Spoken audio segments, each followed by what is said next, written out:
Blackwood नाम के एक छोटे सुनसान शहर में, जो एक घने जंगल के बीच बसा हुआ था, एक अजीबोगरीब कहानी लोगों को डराती थी। कहा जाता था कि एक रहस्यमय व्यक्ति, जिसे मौन प्रहरी कहा जाता था, जंगल में छिपा रहता था और जो कोई भी अपने घरों की सुरक्षा से दूर जाता था, उसे देखता था। एक ठंडी शरद ऋतु की शाम को एमिली नाम की एक युवा पत्रकार ब्लैकवुड पहुंची।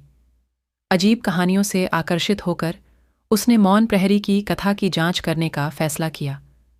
उसकी जिज्ञासा उसे शहर की बूढ़ी लाइब्रेरियन श्रीमती हॉथॉर्न के पास ले गई, जिन्होंने अनिच्छा से शहर का अंधकारमय रहस्य साझा किया।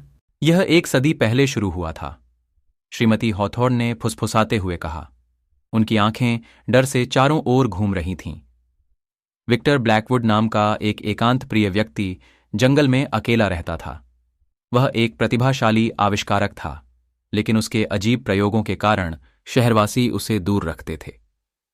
एक रात उसकी झोपड़ी जलकर खाक हो गई और विक्टर को कभी नहीं देखा गया। तब से एक छायादार आकृति देखी गई है, हमेशा देखती है, कभी पास नहीं आती। सच्चाई का पता लगाने के लिए दृढ़ संकल्पित एमिली अपने कैमरे और नोटबुक के साथ जंगल में गई। जैसे जैसे वह आगे बढ़ी, पेड़ उसके चारों ओर घिरते गए। उनकी शाखाएं भूतकाल के रहस्यों को फुसफुसा रही थीं। उसे विक्टर की जली हुई झोपड़ी के अवशेष मिले, जो अब बेलों और काई से ढके हुए थे।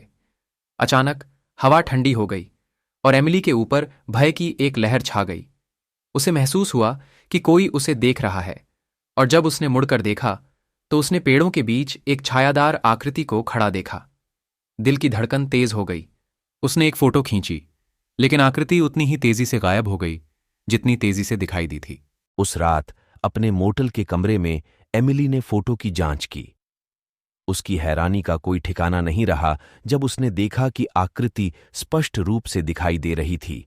एक लंबा कमजोर आदमी जिसकी आंखें खोखली थीं और चेहरा पीड़ा में था। उसने अगले दिन वापस झोपड़ी में जाने का फैसला किया। उम्मीद थी कि उसे और सुराग मिलेंगे। सुबह उसने मलबे के नीचे एक छिपा हुआ दरवाजा पाया।